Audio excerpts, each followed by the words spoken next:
January 28, 2025 Forest Grove School District Board of Directors meeting is called to order at 5:31 p.m. We'll start with the roll call of board members present. Val? Here. Brad?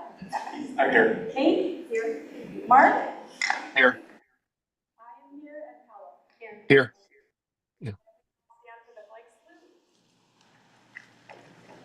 salute. I pledge allegiance to the flag of the United States of America and to the republic for which it stands, one nation, under God, indivisible, with liberty and justice for all.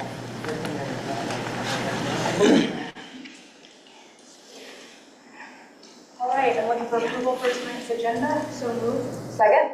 All in favor? Aye. Aye. Aye. And we're up to student representative report. Okay, good evening, everyone. So it's pretty brief for tonight.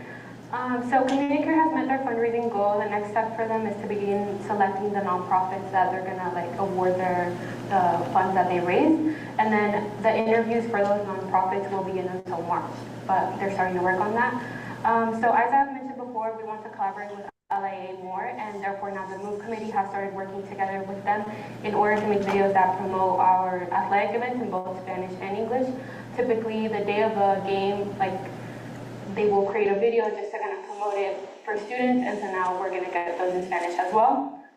So last week, the executive board also met with Mr. Charles Harwin, who is the food service director, and we just had a discussion with him so he could get some student feedback on school meals. And so he's interested in collaborating with us more, so we were going to plan on working with him to give him more feedback about the food. So there's a varsity girls basketball and boys basketball home game this Friday versus Newburgh. Girls start at 5:45 p.m. and boys start at 7:15 p.m. And then boys and girls wrestling is tomorrow at 7 p.m. And that's it. I just want to add that we know it's finals week, Paula, so good luck to all of our students who are taking their finals this week. Thank you. Paula. Board report, an opportunity for the board members to share information and updates, to provide input for future board items, and discuss or report on any committee meetings they have attended. I'll start. Christy and I attended the Migrant PAC meeting this past week. It was nice to see our families there. The attendance wasn't quite as high as it has been in the past. I think maybe because of the different location of the meeting and things going on. But it was a great opportunity for us to see the families and for them to get to see us out and about too. After we left that meeting, we went over and got to watch a documentary called Translators. It was really enlightening to me. It basically followed 3 different multilingual students or children. I think the ages were like 9 and 13 and maybe 11, around those ages. And it just gave us a bunch of insight on what they're going through on their day-to-day lives, about how much their families depend on them to communicate for them. And one specific of these children had to translate with a doctor for her little sister to have surgery. And it's terrifying for her, because what if she says the wrong thing or doesn't quite get the translation correctly? So that was just a great event that US Bank and the Chamber put on. Dr. West came and spoke on the panel, which was also nice and a surprise to me. It was nice to see her there though, of course. So yeah, those are just a couple things that were happening last week in our community. And I would just say, when these things are happening right now in our community, show up. That way the people know who they can trust and who is an ally. So I'll just leave it at that. Thanks, Christy. Okay. Mark, anything tonight? No. Okay. I have a few things I shared with the board, a draft of a letter to send to City Council in appreciation of their support with the CEP grant for the theater revitalization project at the high school. And so I asked for feedback, and I did want to ask publicly in the meeting if everybody felt okay with us submitting that to the City Council for the public packet on behalf. Very well written. You did a great job. Yeah, I checked in with Juliet too, and she has been she's thanked our board for really being a champion, and I think it's that next step of just making sure that that grant is pretty competitive, and so there was some some people who always question, why didn't we get this grant? Why are they getting this grant? And I think the council did a really good job of balancing between business and schools, and this was a great example of that. So hearing no other objections, I'll send that along. And then I did attend the OSBA directors meeting in Salem this Friday and Saturday. We have new leadership at OSBA. We have new legislative team leadership. We have new government affairs advocacy leadership. It's pretty much an entire new board of people really ready to continue work they've been doing in different capacities. But it was a vibe shift at the meeting, and I think we really are on the same page as we've heard at different boards. Excuse me, about really advocating for the right things. The second day was a focus on LPC, and I'll probably speak a little bit more to that as we get deep into it, but I also shared with the board their strategy for bills are going to be coming fast and furious, and they have really appreciated this specific examples. Again, they used examples from Forest Grove that I know CFO numbers land and Dr. West worked on, and those came up in the meeting again, and districts outside of ours are using our examples to help give examples to legislators. But as we get into legislative session, it is going to be that turnaround. We've seen that before where I might email the board and say we need some support on this.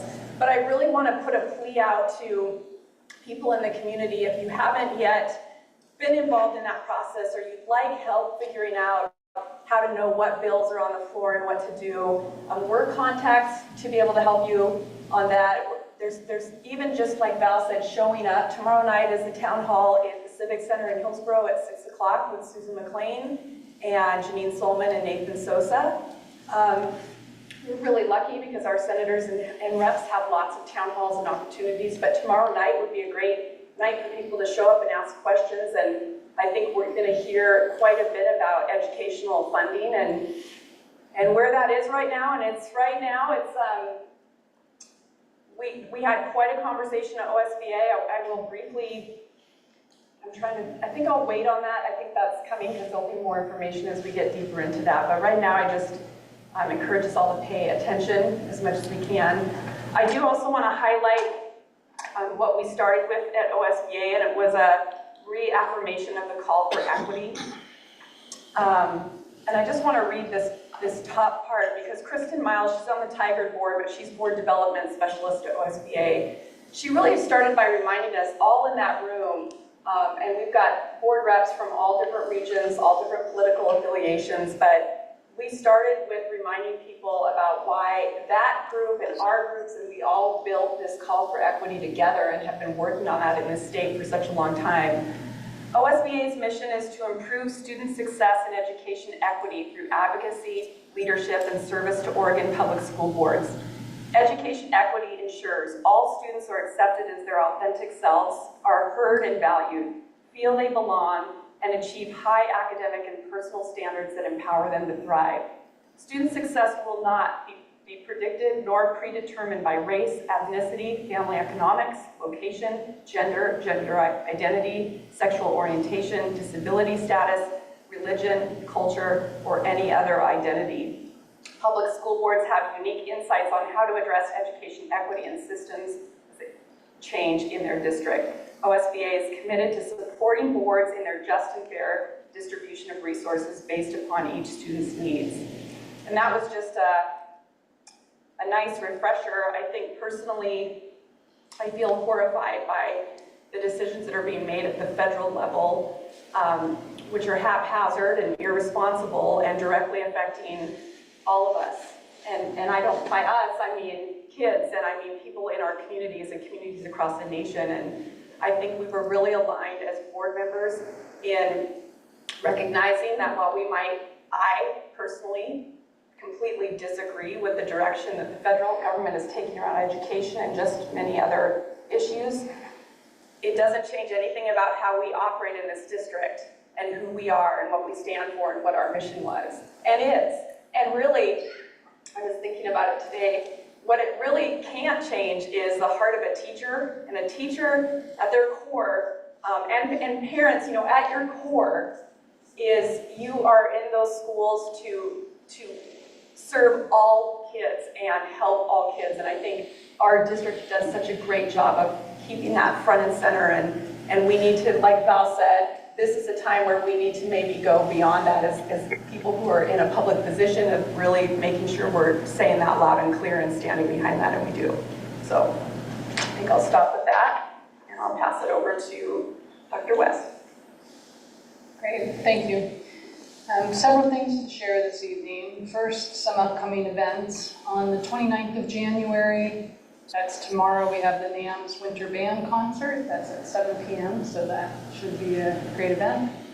And then starting next week, we will begin our process of running focus groups for the selection of our high school principal.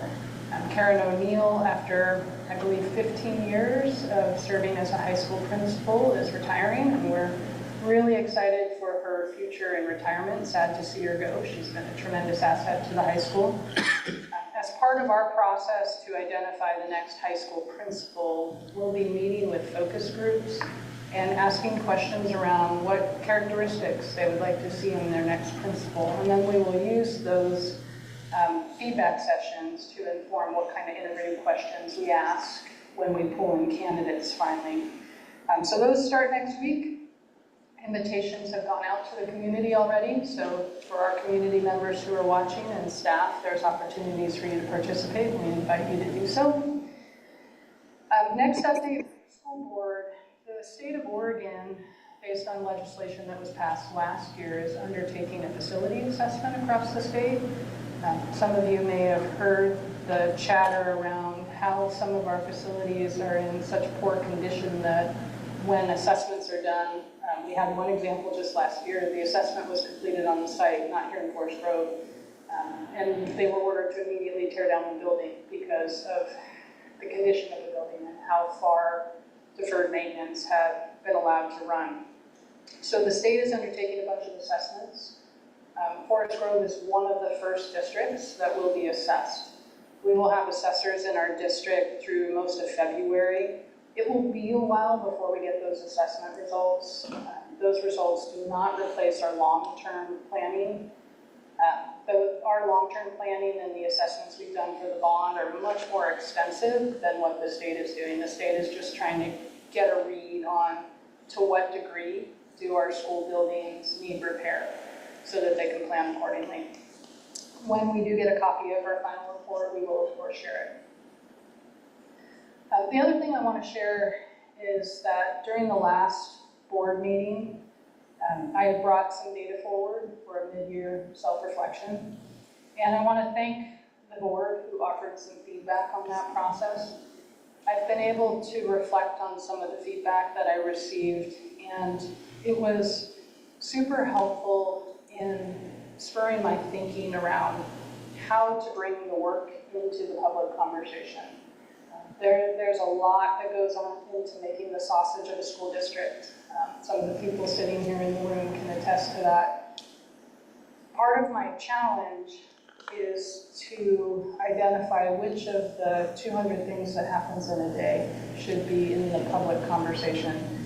Some of it probably should be that doesn't make it there often enough, and a lot of it is details that most people don't need to care about. We just need to take care of doing business.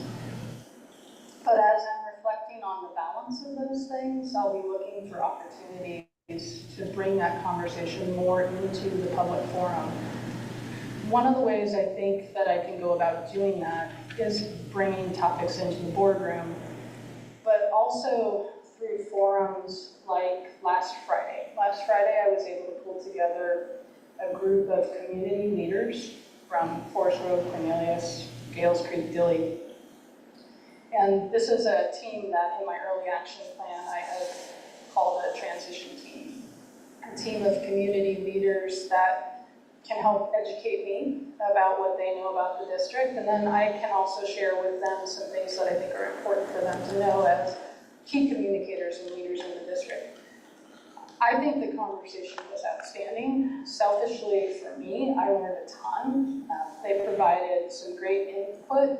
We did a little activity that I call Head, Heart, Hands, and asked questions around What do you think about Forest Grove School District? What do you feel about Forest Grove School District? And then what do you do, or what does your organization do to support Forest Grove School District?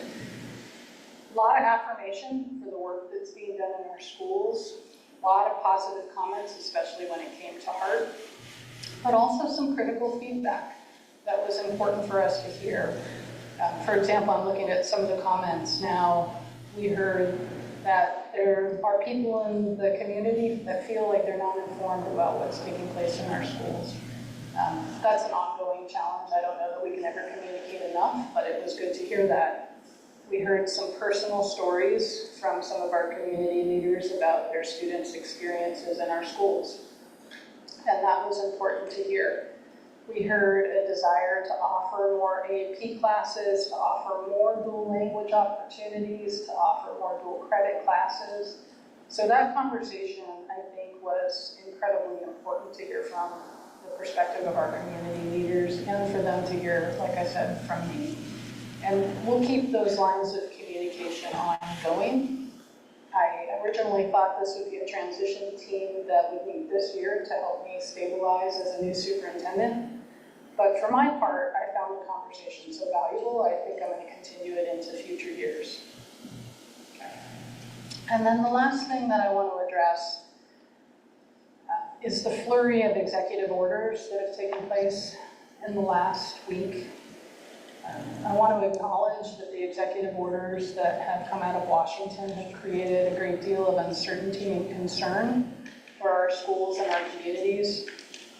I also want to reaffirm the district's stance. We are unwavering in our commitment to uphold our legal responsibility as a sanctuary state. We are public employees, those of us employed by the district, and we must abide by sanctuary state laws, and our commitment to ensure that every student and family in our schools feels safe, respected, and valued. Oregon law as a sanctuary state explicitly prohibits public employees, including school district staff, from assisting in federal immigration enforcement efforts. I think that's really important for people to understand. We are prohibited from supporting federal immigration enforcement efforts. This protection ensures that school staff can focus on our core purpose, and that's providing an education to every student. Our district policies align with these legal requirements, and they have for years. Oregon has the oldest sanctuary state law in the country. And FERPA protects student educational records, and our school policies, our district policies align with that as well. One of our policies that I want to explicitly call out is that we do not release students to anyone other than their parents without a judicial arrest warrant. So all of that has been in place for quite some time in our school district. I know that those policies alone and our stance is not enough to quell the anxiety and the uncertainty that exists right now. What's important in these times of very rapid change is that we stay grounded in the facts. There are a lot of rumors circulating at the moment. We've had rumors that ICE has visited some of our schools. That is factually untrue. I want to clarify that right now for anybody who's watching. As new guidance and policies emerge at the federal level, for example, if the Department of Education at the federal level changes any of their policies related to how schools operate, we'll make sure we communicate that out. We will stay grounded in facts. We can't chase down every rumor, but we will tell you what we know when we know it. We encourage everybody who's watching, everybody in the audience here today and the school board, try to resist the urge to fill in the blanks. There's a lot we don't know, and our tendency is to try to fill in those blanks and make sense of what's happening around us. We need to try to resist that urge so that we stay focused on facts, and that will help us better serve our students, our families, and our staff. Again, we're steadfast in our mission to make sure our schools are safe, welcoming, and inclusive. Every child needs the opportunity to thrive, and we're going to uphold that. We're going to lean into the shared values that I have experienced in my short 7 months in this community, and that's the values of compassion, respect, and inclusion for all students. For those watching, thank you to our community partners who have contacted me and reached out to others to say they're committed to our partnership, they're committed to our students, and that they're going to help us navigate these complexities together. I think we can do this, but we do it together. That's it. I'm gonna add on to what Suzanne was saying. Over the past couple weeks, I've been very worried and concerned about our vulnerable community members, specifically our students. And I'm not specifically talking about our multicultural students, but all of our students, whether they're trans, females, multicultural, low income, etc. With this weighing heavy on my heart, I've been kind of wondering what I can do. So I've been doing some research on it, and I want to share a few ideas of what we could all do. You can educate yourself and others. Learn your rights, learn about constitutional protections, and learn about due process. You can create safe spaces. Make sure immigrant communities and all of our communities know where to turn for help. We could be hosting Know Your Rights workshops, connecting with local groups that can offer assistance. We can help our vulnerable community members feel supported by spending time with them and their friends and family. You can go to places where immigrants are welcome. Help them feel valued and respected. Specifically to the people that are worried about the new immigration policies, I would say Know Your Rights, which we're sharing up here and it's in our packet. But a few of the ones I want to highlight is you do not have to answer your door to an immigration agent. They have to have a warrant signed by a judge. You have the right to ask them to prove that they have a warrant signed by a judge by either holding it up to your window or they can slide it under your door. You also have the right to remain silent. You have the right to speak with a lawyer, and you also have the right to ask for a translator. Do not sign anything without first speaking to a lawyer. So these are just a few things that I wanted to point out. Also, I appreciate what the district is doing to support our community members and our students. And on our district webpage, on the Safe and Welcoming Schools page, there is an attachment that has the cards like this that says your rights. You could print these and cut them out and give them to your kids or your family members or anybody that might need them. I'd also like to say, ask people what they need. I don't know what I can do to help, but I could ask somebody, what can I do for you? So I'm going to say to our parents and our kids, what can I do for you? My email is vingram@fgsd.k12. You can get this from any of your principals or any of your teachers. It's the same as theirs, just with my initials. And I'll share my phone number. And if you need help and you need somebody to talk to somebody that comes to your door, I would be more than happy to help you. If there's any other things I could do to help, I'd also be more than willing. So please reach out and let me know. All right, thank you. Anyone else? I would say that I'm the same. If anybody needs any help, they can contact me. I would be happy to do so. All right. We're going to move to Diana is here with a report from the union. Christina, or both? Both.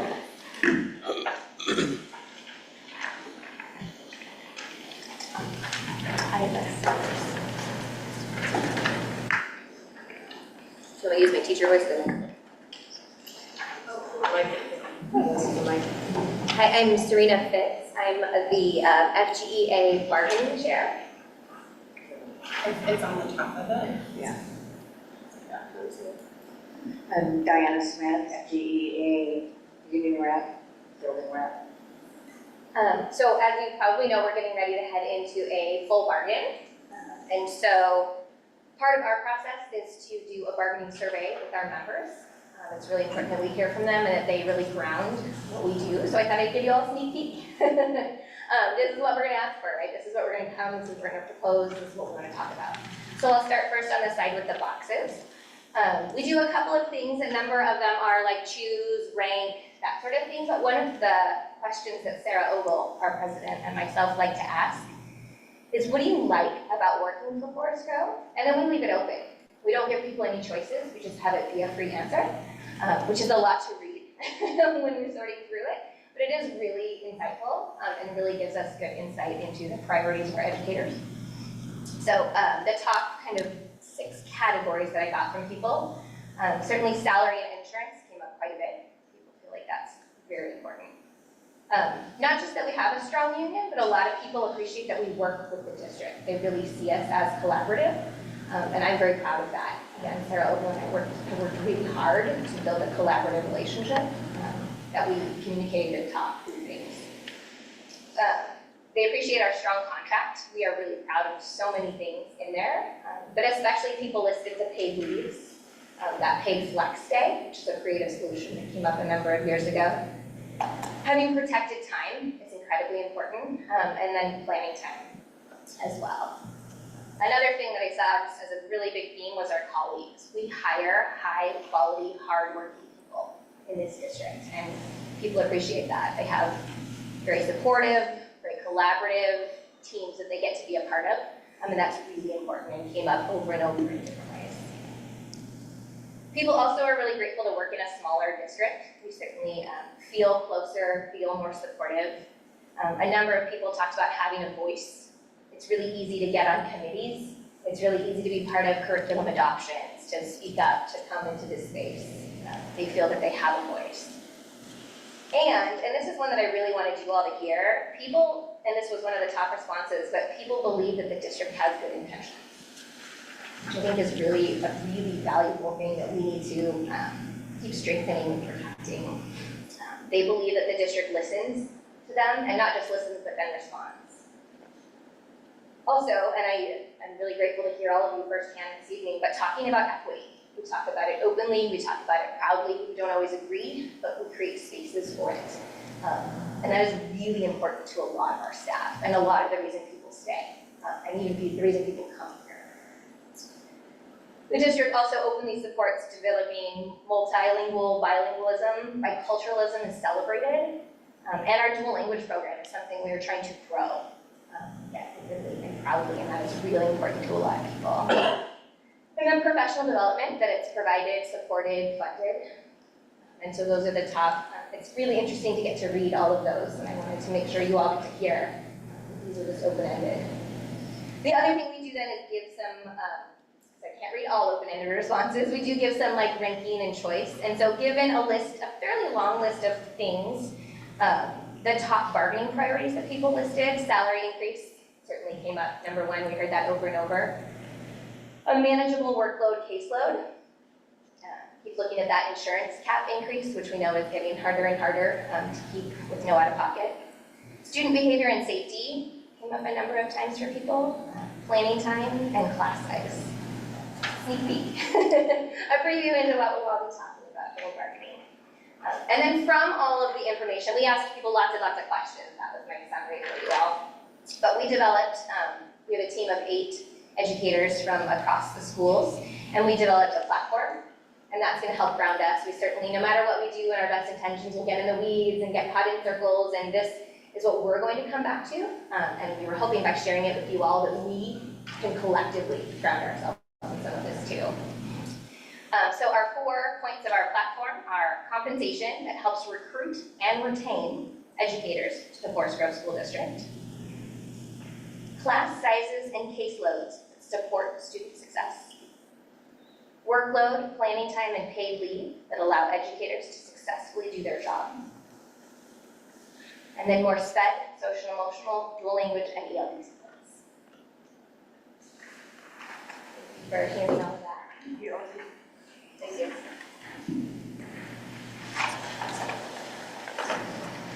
All right, thank you both. I appreciate the visual talk through points and a nice presentation, as usual.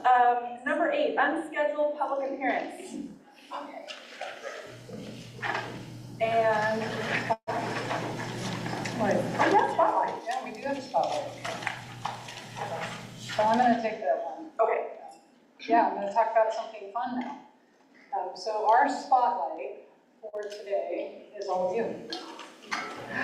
Did you just say, oh no? I was just like, it's Like, I don't Christy, see it on the- if you ask somebody if they want to say something, make sure it's Christy, because she's the one that asked that question on the spotlight winners, not the rest of us. Yeah.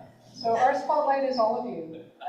As I mentioned the last time we met, this is School Board Appreciation Month, January of every year. And last board meeting, I expressed my appreciation. I'll do so again. It has been tremendous these first 7 months to work with all of you. Mark is online as well. I have felt incredibly supported, and I have benefited from your questions and your guidance, and I thank you for that. What I want to share with those who are watching and in the audience is a reminder that this is a volunteer job. It's a commitment, it's a 4-year commitment, and some of you have been here longer than 4 years. So you've been doing this for a while, and our district has benefited from your service, and thank you for that. One of the things that makes this work extraordinary, I think, for this school board is your knowledge of the school district, your attentiveness to what is going on, and your trust in the staff who is doing the work. I think that's tremendous. I hear from people across the district, they notice when you stop in at a play and you're sitting in the audience and supporting them. They notice when you stop in at a classroom and read to kids, and when you make nice comments to them about the work that they're doing. Those small little things which maybe don't register on a lot of people's radar, it sticks with our staff. So thank you for taking the time to do that and for being the school board directors that you are. To recognize you, we've got a few things that we're going to share, starting with some fun videos. So this first video is from students at Neil Armstrong Middle School.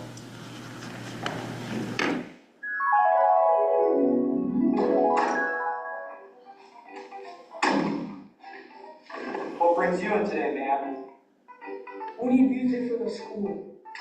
Now, see, we can't really do that here. We already have it down. I do not care. Well, Me? you're supposed to. No. Okay, speak. When no music, when we have no music, nobody knows when the bell's Okay, gonna ring. but listen. I talk about that, see what happens. Go on. Back to what I was saying. But when we have music, the people know when the bell is gonna ring. Yeah? All right, let me speak with my associates on it.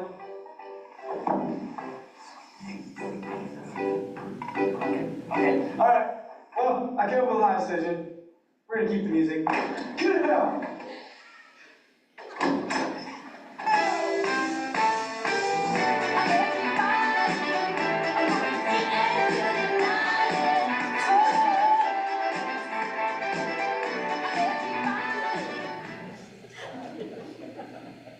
Is there any doubt that came from middle school students? I'd just like to point out that the boy who was the parent asking for the music is Kathy Bonson's grandson. Okay. We've got to make sure we send the video to Kathy. All right, we have another video to show you.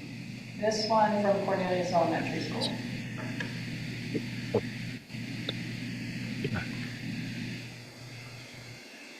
Do you guys know who the school board is?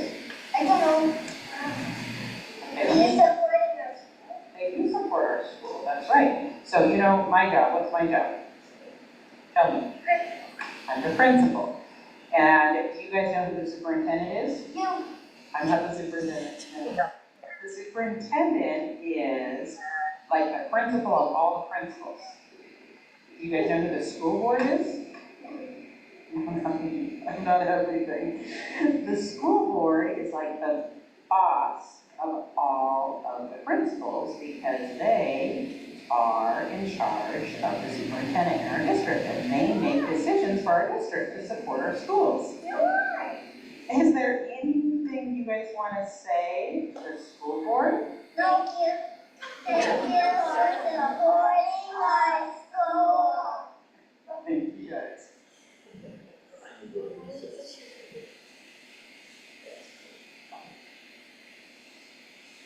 Do you guys know who the school board is? I don't know. They support our school. They support our school, that's right. Do you know what my job is? I'm the principal. Do you know who the superintendent is? No, I'm not. The superintendent is the principal of all principals. Do you guys know who the school board is? No. The school board is the boss of all principals. Is there anything you would like to say? No. Thank you for supporting our school.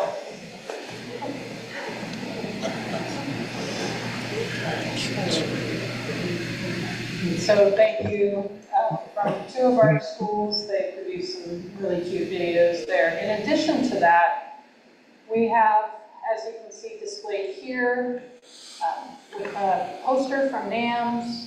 We have thank you from our one of our elementary schools here with toodles. If you flip those over, there's actually notes to the school board on the back of them. So I encourage you to take a moment after the school board meeting to flip those over. You're welcome to take those with you, maybe divide them up among you if you'd like to take some with you. We have a poster here that has individual notes for you, and there's one on the front that you maybe didn't notice when you walked in. But in addition to that, you see in front of you some gifts that our schools provided. A survey was sent out not too long ago where we asked you what are those things that you really care about. I now know that Brad cares about Doritos, excuse me, for sharing that secret. So you have some gifts there in front of you. And just to be really specific about what was shared from NAMS, we have the signed poster right here. They did the video, and then there's some NAMS swag, yep, t-shirt in there. From Forest Grove High School, the ASB put together gift bags, and there's some Forest Grove High School swag as well. Harvey Clark has the poster signed by the second grade class, the schoolhouse letters by the third grade class, so thank you to Harvey Clark there. Joseph Gale did the framed picture. Fern Hill, it has one of these pictures, and then thank you cards from the cabinet team are in your bags as well. So again, thank you to the school board. You do a tremendous job here in our community. We couldn't do this work without you. Are you appropriately embarrassed now? Okay. All right, well, my job is done. I'm just relieved I didn't mess up on the spotlight because I don't remember hearing that. That was my mistake. Thank you. And thanks to the board. Really, it's the OGs on the board that have, well, it's all four of you that have been on. Brad, how many years have you been? 8. And Val? It'll be 8 and Kate? 2011. and Mark, how long? 8. So, yeah, that's a lot of years and a lot of meetings. I can appreciate the lecture time. Thank you. Yeah. Thank you very much. Yeah. To all the schools, and thanks to the principals who I think were filming and getting that all together, because that actually is almost just as much work as sitting here for 4 years in these meetings trying to get those kids to do. So very cute. Okay, consent agenda is made up of routine non-controversial items to be voted on under one motion. Are there any items within the consent agenda a board member or the superintendent wishes to discuss separately? And I would actually like to pull policies BCBA and BCBA-AR, the student representative on the board for discussion. OSBA has provided options for revising this policy, which would involve a change in current practice. Do I have to second that, or? Do I motion? No, I think you just pull it. Yeah, just pull it and then we'll, yeah. Okay. So on page 42 of the packet, but Bethany also put it in different folders. We talked about this at a previous meeting, that OSBA has come out with 2 policy recommendations for Mark? Okay, that's fine. He's choking.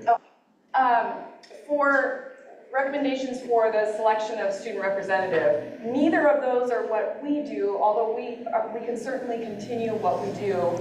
At the last meeting, there was some interest in at least discussing maybe the pros and cons of what we're doing and what we may do. So we have a couple things to decide in this discussion. Or a couple things we can discuss. One would be to make no change. We maintain current practice and keep the policy pulled from the packet, and that would be it for tonight. 2, we decided to change the policy to a new practice by adopting the proposed policy and AR provided by OSBA. It doesn't mean we have to decide on what the policy is tonight, but just that we are going to do something different. And 3 would be changing the policy with the specific revisions that can be brought back to a future board meeting. So I'm going to open it up for discussion because I know people have some thoughts about that. Okay, I'll start. Okay.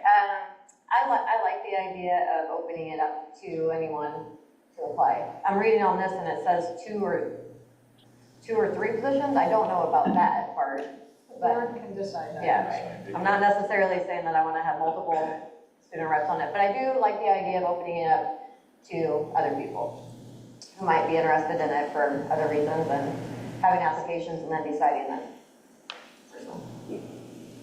I agree with that, and I would say that given a little bit more time, and of course this would be like a first reading and then come back and then we can make a decision based on that. So I agree with opening up to more than one person.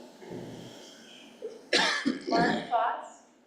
Yeah, I agree with Val and Brad as well. What do you guys think? I have thoughts, but I'll let you. I agree, and I would like us to postpone making a decision until we have a new principal. I'm open for discussion, but I would like to have the new principal weigh in on it also. Well, on the policy, sorry, really quick, I want to confirm, like, are you talking, you want them to confirm on the policy, or do you want them to have a say in going through the application process with us? Oh. Yeah, I just don't know why it would matter to have a principal thing. Yeah, I think the policy is one thing, having principal involved with the selection process is another, so. Well, maybe not the selection policy, but the new principal coming in, their experience of their student rep, where they're coming from, some insight. And I'd also like to get some input by the students at the high school and how they do it also. How about thoughts? I feel like making it a separate process might be a little more intimidating. I mean, it's just my theory, I could be wrong, but it might be a little bit more intimidating to the point where like maybe you won't receive applicants, if that makes sense. Not at all, but I just feel like it might make it more difficult to reach students. Because I think that when you go through the process of like being elected as like ASB president, you kind of already know that you're gonna have this responsibility as well. But I don't know. Yeah, what you're saying is kind of like, it might be scary or intimidating for people to apply and go through that process. And you going into that job and being elected already know that you're going to be in this position. That's a good point. That's a good. You're already doing the scary thing by running for ASB. Yeah, that's a really good point. So I would tend to agree with Pat on that point, but I was thinking about this. I've only been here just for 2 student reps, and of course they've both been phenomenal. I was thinking about the representative aspect where your students have voted for you, knowing that you would be here at the board, and then you also have that role of power, right, to communicate back. And I'm not in disagreement to change as well. And then I thought about something we've been talking about at OSBA, the unfunded mandates, where we make a decision and then the work that has to come along with that, who is going to do that? And so I thought about this hybrid solution of, and Kate, your point, having a broader discussion, checking with students, but it is almost February. So if we were to decide to do a different policy, that would involve, I'm assuming, quite a bit of work, not by us. It would be high school staff and students having to meet and have meetings, and then creating the process, and then Bethany's creating the process, checking with OSBA. So there's a lot of back work. So what I'm proposing that we consider, because it's February, and when are elections? In May? Oh, March? So in March, they're already moving towards elections, that we keep the model that we have for the following year. So the person elected in March, knowing that they're going to be on the board, and then use maybe summer retreat and next year to have a further discussion about these pieces when people maybe have capacity to do it. I didn't realize the election was in March. Yeah. So it's coming up real quick, so. Last year when I was elected, it was done the day before we went into spring break. Okay. So that last year. Yeah. Okay, thank you. I think that's reasonable. I think I'm just curious what we think the process, like, we just talk about it now, what we think the process would be if we changed it? Yes, but, I mean, we can, but, yeah. What do you think the process would be, Suzanne? I just have one more thing. So if you guys were to like, let's say not wait until summer, we could always move elections. They just have to be done before May. Right. Okay, that's good enough, thanks. Yeah, that's a good point. I have seen this done in other districts, and once it's routinized, students know what to do. It's juniors that would apply, and they would serve during their senior year. It is an application process, and the board would design some questions or some prompts that you would want students to prepare for. Typically, there is some level of interview that takes place. Sometimes that's done privately with applicants coming into the boardroom on the night the decision is made. Sometimes the interview is conducted publicly. I have yet to be in a district where we haven't had applicants. There have always been applicants. What I have seen happen, though, is the applicants are stellar. And so it becomes very difficult to decide on one.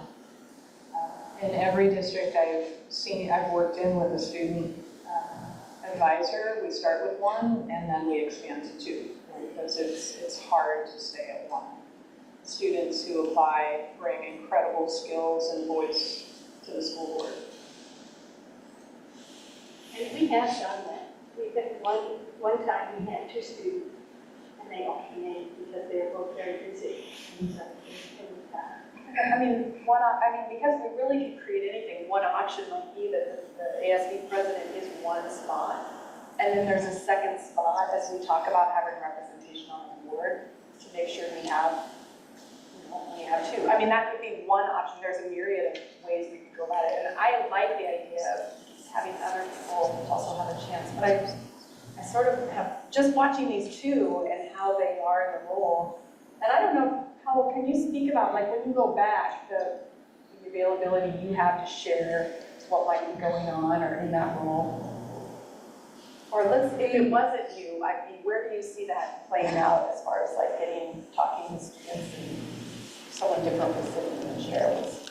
Pretty more clear how she's communicating what's going on. Okay.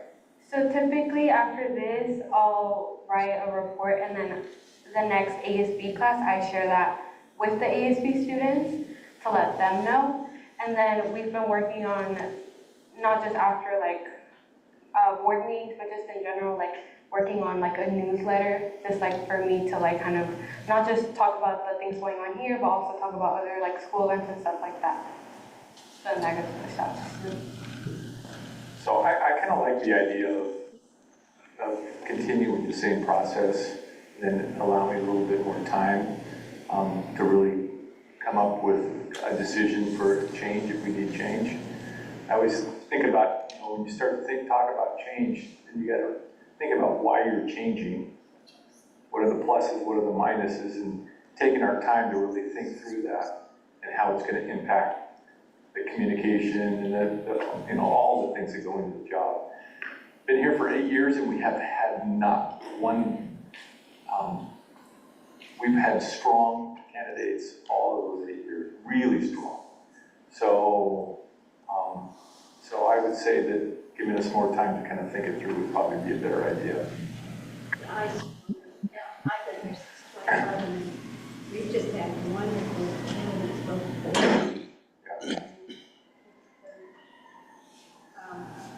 So I'd like to you guys. They did a good job. Mark and Val, what do you think about those options?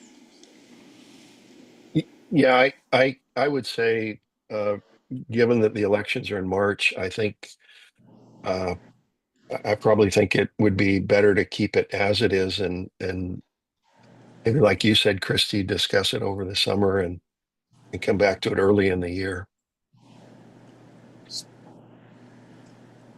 I'm open for doing that, but I do like the idea of opening up this role to everyone and seeing a broad range of applicants and what they could bring to the board and their insights, and just making it be a little bit more equitable. Like maybe somebody wants to do this, but they don't want to be ASB president. Like I don't think that should eliminate them from having the opportunity to do this job. So I support changing it, but I'm happy to go with what you guys think. I just think that, also I'm gonna put this in, our retreat, we have this agenda that happens, we get like this much done of this much agenda, and you're saying you were gonna add something to it, like, if we want the work to be done, then we just need to make time to get the work done at a work session, or make it a priority, or say this is the only thing that it's gonna be about, because, yeah, that's just my experience with the retreat. It could be a subcommittee even, maybe. We can talk about it, but those are good points. Agree and agree. All right, so I think what I'm hearing is we pulled it, and since we are gonna stay with what we have, that's it. We still need approval of the policies. And Of the consent. of the consent agenda. With that pull.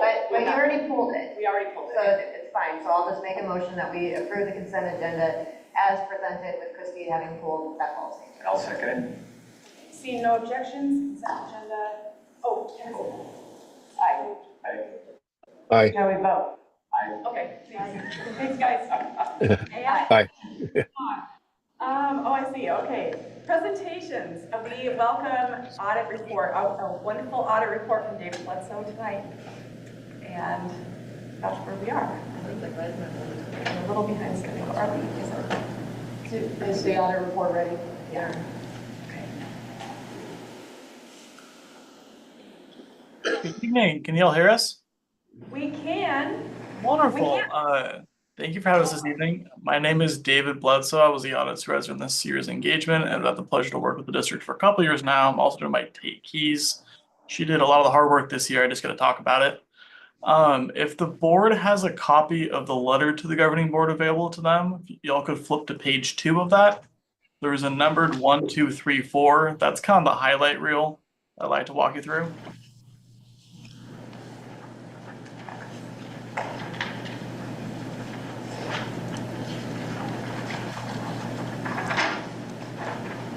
Ready? I think Yeah. you've got it. Okay, perfect. Yeah, right there at the top under the results of the audit, it's numbered 1, 2, 3, 4. That just explains, in this case, what we really didn't find. So this year we looked at 2 different programs with a single audit, ESSER and the Child Nutrition Cluster. Both of those are great. The audit opinion, that is whether the books made sense. Does the report make sense? Do the numbers make sense? Yes, they do to all 3 of those. Really, the only thing of note is an over expenditure in the OMS letter on page 72. If you flip to page 72 as numbered in the audit report, it's going to send you to a different page. That's really nothing too exciting. There was no separate management letter issued as well. Those would contain items like significant deficiencies and material weaknesses. Those are what you want to look out for. Those represent items that could lead to a material misstatement of numbers or non-compliance, or did lead to a material misstatement of numbers or compliance. You don't have either of those 2. This year, we did not implement any new GASBs. GASBs are pronouncements issued by the Governmental Accounting Standards Board. They're the rule setters for the audits as well as the accounting. If you may recall, the past 2 years, we've implemented GASB Statement 96 about subscriptions. That was last year. The year prior to that was GASB 87 leases. That's fiscal 2022. This year, we didn't have any of those big ticket GASBs that required a lot of effort upon your staff, as well as really change the numbers. This year, things look, as far as the accounting policies, the same as last year. If you could flip to the final page of the board letter, it's numbered 1 to 7, so that'll be 7. There are 2 recommendations or best practices we provide. You've seen them before, but the same ones you've seen in prior years. First one is about 403B compliance. Essentially recommending that when you contract with the vendor, you ask them to get a specialized form of audit report. It doesn't talk about numbers, it talks about controls around data. The second one is referencing to how the bank accounts are structured. Y'all have a lot of bank accounts, more than anyone else I work with. The cash is all reconciled. The comment is not that the cash is wrong. It's all where it should be. The district is great with keeping up on those sort of things. You just have a lot of accounts, so it's just a recommendation to consider trimming those down if possible. Specific to how your accounts are structured, not a lot of options because some of them are outside donations that were required to be put in separate bank accounts, but we do have that there. I did gloss over pages 5 and 6. Those are two rather boring new accounting rules we're going to implement next year and the following, fiscals 25 and 26. I'm happy to talk you through those if you're interested. They cover accrued compensated absences, just changing how you report time off for your employees, as well as certain risk disclosures. That one's a bit more technical and is unlikely to impact your district.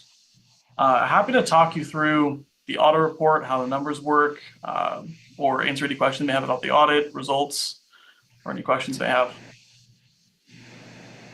Thank you. Any questions from the board?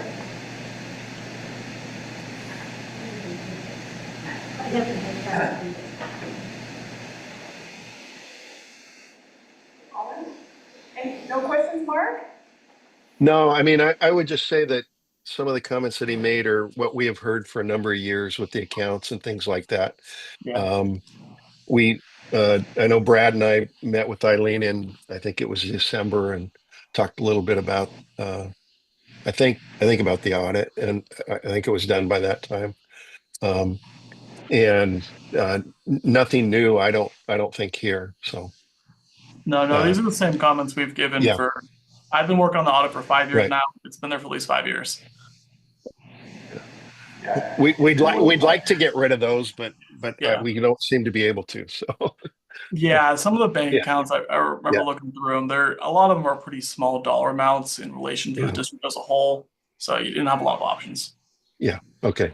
Thanks. But overall, the audit looks good. Yeah, clean bill of health as far as the audit goes. Staff are great to work with. They gave us what we needed when we needed it. Very timely with turning around requests. The numbers look good. If you do flip through the pages, you'll see you did spend a ton of your bond money building stuff this year, almost $17 million worth. That position is still healthy because of that capital asset spending. General fund balance did increase, I think 800-ish thousand. So as far as those kind of key metrics you might want to look at, the numbers are moving essentially in the way you may want them to.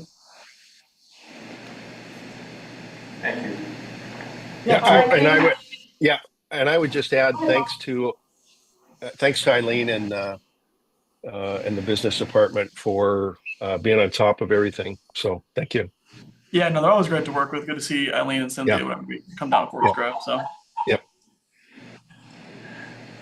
All right, thank you both for being here. Sorry we're a little bit behind schedule tonight. We appreciate your presentation. Oh, not a problem. Always happy to pop in the board meetings. Hope you all have a good night. Thank you for having us.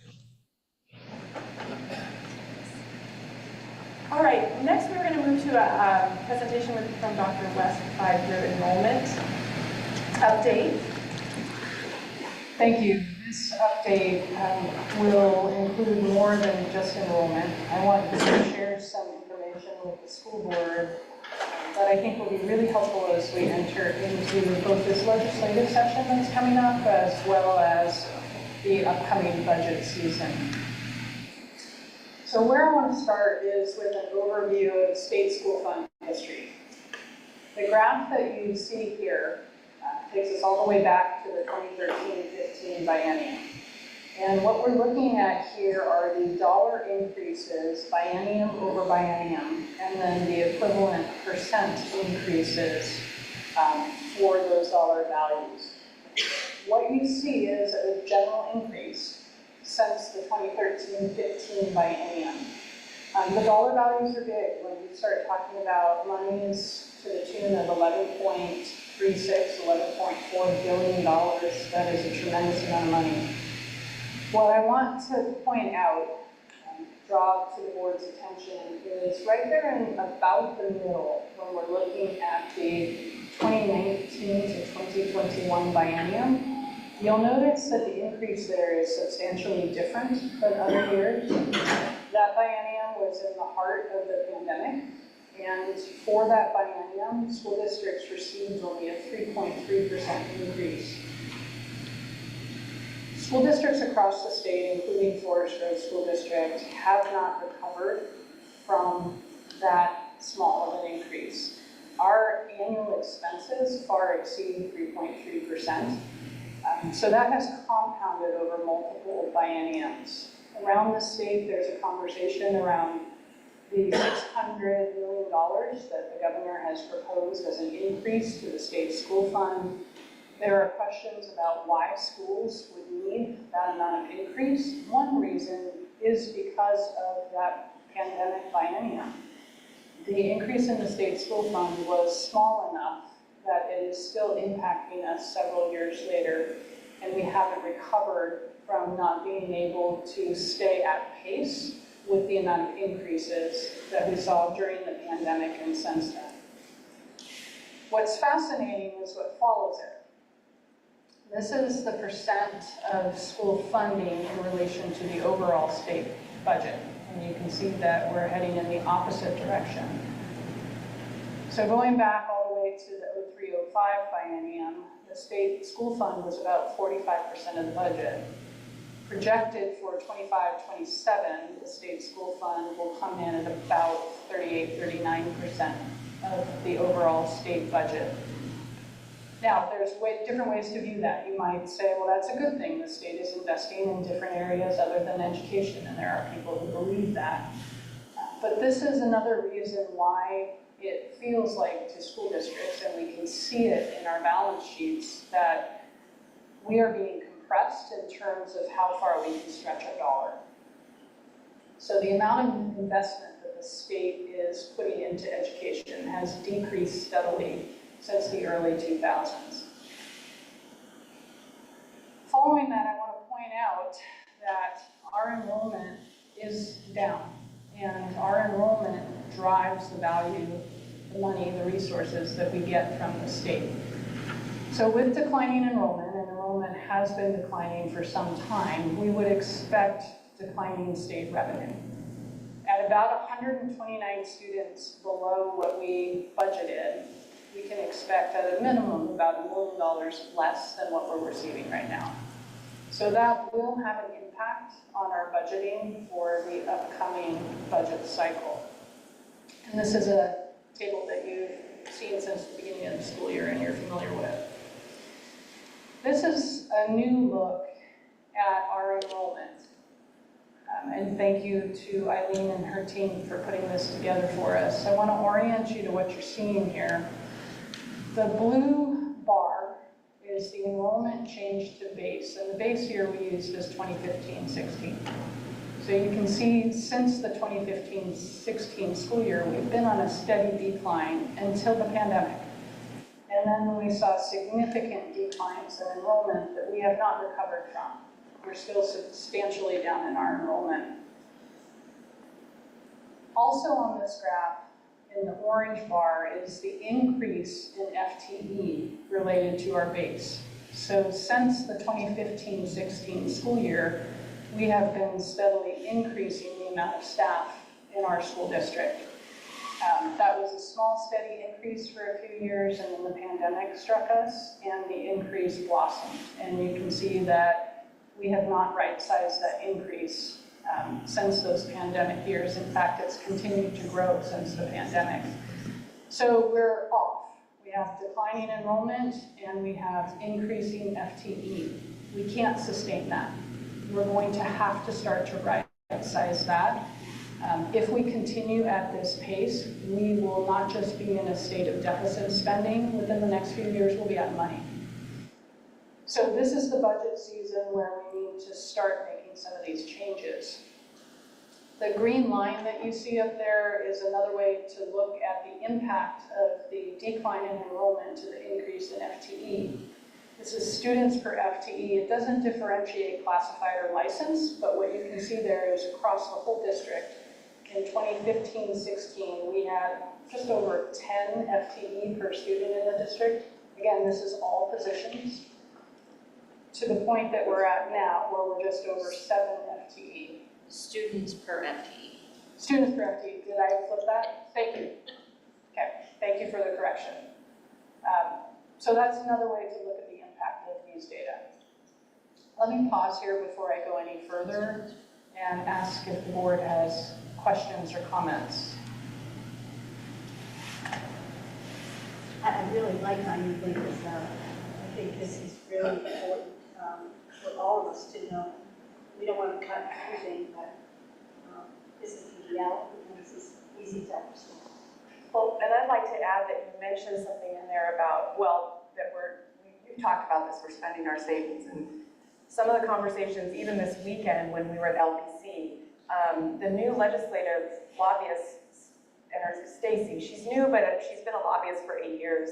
She talked to the group, and all of these school districts are saying the same thing. We're saying we can't sustain what we have, and we're asking for, right now our focus is on the sped cap. And the sped cap conversation, there are 5 legislators that have all submitted different sped cap bills, but haven't talked to each other, and each of those bills is asking for a different reimbursement, and there's still a push for what that number could be. So there's so many moving parts and not agreement on just even that one thing that we're all pushing for. But the other thing she said that they have not heard before when they've been talking to legislators until this year is they are hearing legislators tell them, and these are legislators in positions of power to make decisions around education, educators that typically really understand education, saying back to us as OSBA or our lobbyists, we don't know why you need more money. You've been teaching reading forever. You know, you've been teaching reading. Why do you need more money? And what we're trying to explain is that the adjustments the governor made to the CSL, that's our floor.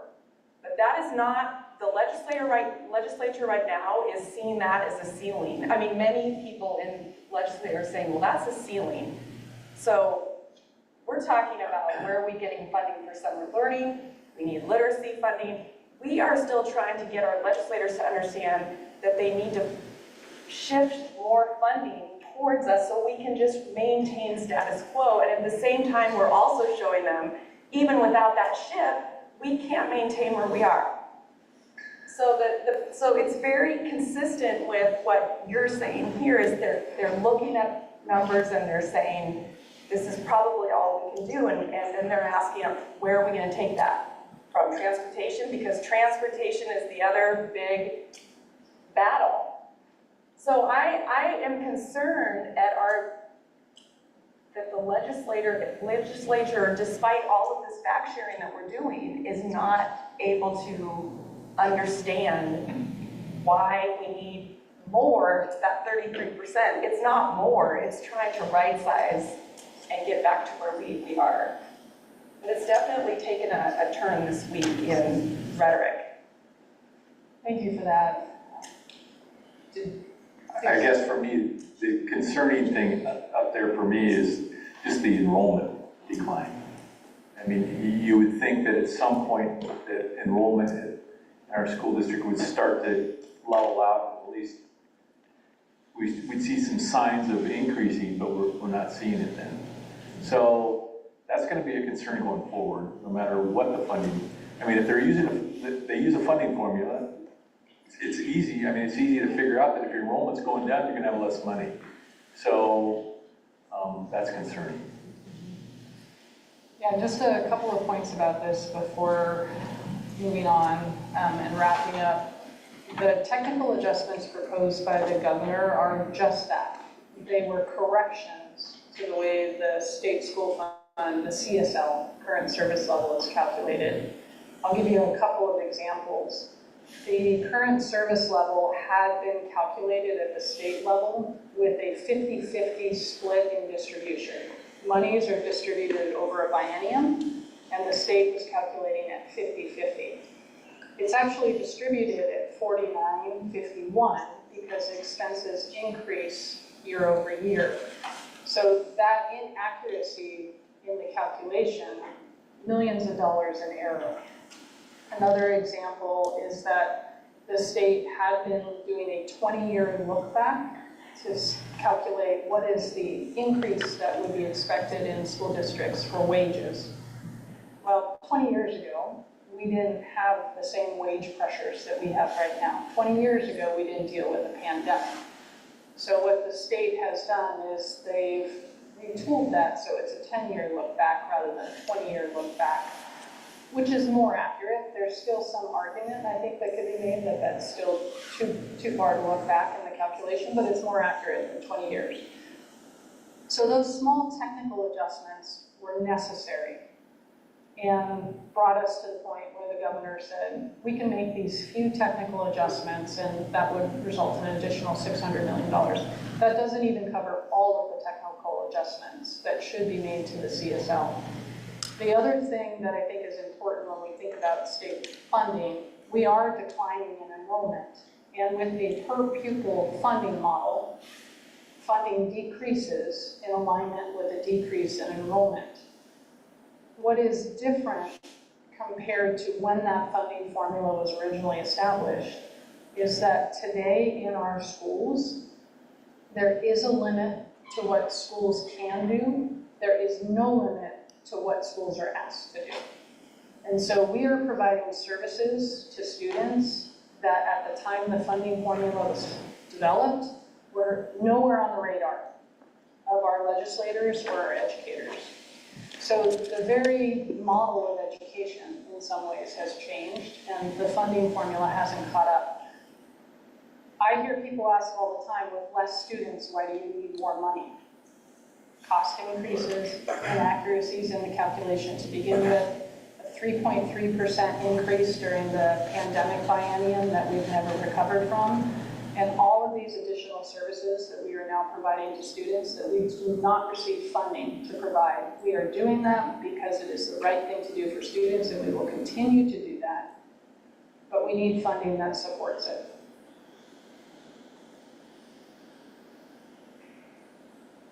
Okay. What questions may I answer? Thank you. Make it clear. You're welcome. Okay, Chair, I turn it back to you then. Okay.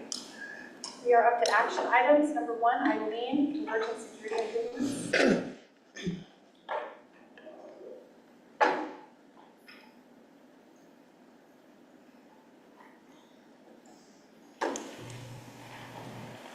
Hi.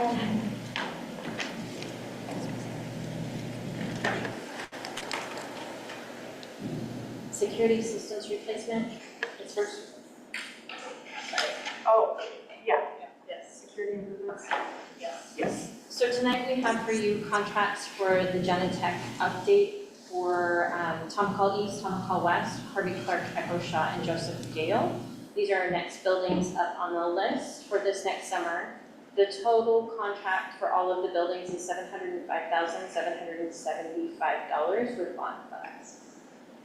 Questions?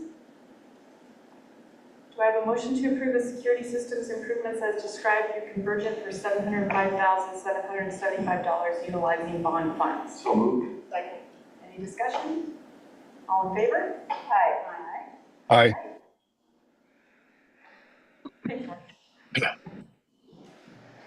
The next item we have is the bond fire system replacement, and the fire system scheduled for this next summer is Echo Shaw, Harvey Clark, and Forest Grove High School. This will put the new EST system with full voice alert in all 3 of those buildings. The combined total between all 3 with bond funds is $1,004,344. Questions? Do I have a motion to approve the purchase of replacing the fire systems at Echo Shaw, Harvey Clark, and Forest Grove High School through GB Manchester for $1,004,344 utilizing bond funds? Second. All in favor? Aye. Aye. All right, thank you, Eileen. Only 2 tonight. And we're on to Dr. West with the assistant superintendent contract. Thank you. This is a little unusual to bring you a contract in January, so I need a little bit of a runway to explain why we are doing so. Our current assistant superintendent and HR director, John O'Neill, is retiring at the end of this school year. And congratulations on your future retirement. We're excited for you and also sad to see you go, John. You've been a tremendous asset in my first 7 months, helping me get grounded. And I know you've done a lot for the district, so thank you for that. With director and assistant superintendent dual role, O'Neill leaving, that presents an opportunity for us to think about how the cabinet is structured. The assistant superintendent role and the HR role are cabinet level roles. I've been observing for the last 7 months, and I believe that the HR role needs to be its own role again and not combined with an assistant superintendent role. That said, as I just outlined, we are entering into a period of time where it is not fiscally responsible, in my opinion, to add an additional cabinet role. So I cannot pull that assistant superintendent position out and have it be a standalone role. That's an expense to the district that I believe at this time we don't want to undertake. So that left me thinking about what are my options. And fortunately, I have a great option. We have a director of teaching and learning, Arturo Lomeli, who has been with us for about 1.5 years now, who is well qualified for the role of assistant superintendent.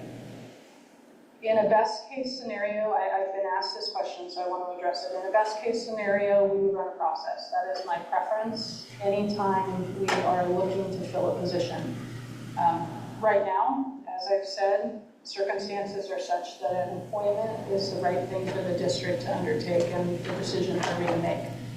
So I have asked Director Lomeli if he would be interested in this role. He is, and I am thrilled that he is willing to undertake the responsibilities of an assistant superintendent. So before you today is the contract for assistant superintendent for Director Lomeli. Approval of this contract will allow us to answer the question about who is going to be our next assistant superintendent, so we can then focus on who is going to be our next HR director and run a full process for that. Questions? Do I have a Mark, questions? No. Okay. Do I have a motion to approve the 2025 through 28 assistant superintendent contract between Forest Grove School District and Arturo? I always say, I know, but I say, well, no. I mean, all these years. No, okay. You don't have to say his name at all in the motion. It's in the motion. Okay, Yes, she does. as presented. Oh, So moved. it just says to approve the superintendent contract. Do I have a second? Second. Any discussion? Seeing none, we'll do a roll call, or wait, I can do all in favor? You can, or you can do a roll call. Either I way. think we'll do all in favor. Yeah. All in favor? Aye. Opposed? Aye. No. So we have all in favor? 4 to 1. 4 to 1. And then part of our policy is just being able to explain the, when you have a dissenting vote, what were the reasons for that, so Bethany can have that on the record. And then also, I believe for the yeses, but. Yeah, okay. I just feel that since 2011, if I've been on the board, the reading scores in our district have been pretty flat. It's only recently, about the last year, that we're starting to see uptick. I really do not want to see change. Pandemic really affected our students greatly, and we're playing a lot of catch up.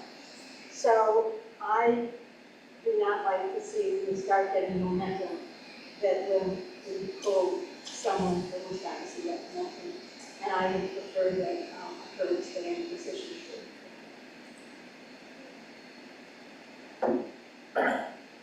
Okay, thanks for sharing that with us.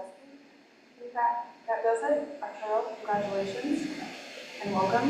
You're still here. Well, welcome over. I'm just gonna stop. All right.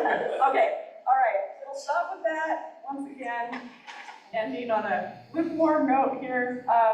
First read. First read? Okay, first read. Oh yeah, that's right. Northwest Regional ESD and Forest Grove School District Local Service Plan, which we talked a little bit about last time as a preview. Correct. Yes. So in mid-November, the regional superintendents had an opportunity to talk about local service plan.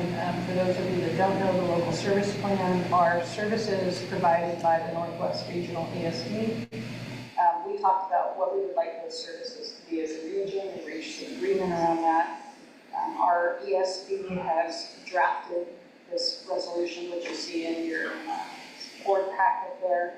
Some questions were asked about this resolution compared to, I believe, the last time the LSP was brought to you, there was also an estimated costing sheet. That is not available this time. There are some estimates that we can share with you. Estimates averaging around 6.8% increase in cost. That is pretty reasonable given what we're seeing as a district and around our region. In terms of the percentage of the ESD charges for their administrative services, are they the same, less, or more? And that is an amount that's actually determined by state statute. So that doesn't change. That remains the same when it's 4.5% of the school fund. And then, as I said, the financial statement that was provided last time was an estimate, and given where we're at currently with the state school fund and the open legislative session, ESD is not providing that for us this time. Questions? Okay. And number 2, policy revisions. There were plenty in the packet. Again, thanks for all the work. Yeah, thank you to our policy committee for reviewing those in advance. This is a first read, so you don't need to comment on any of them, but they're there for your review, and we'll bring them back for action at the next board. And I think if there's no further business, the meeting is adjourned at 6:51 p.m. Thank you, everybody.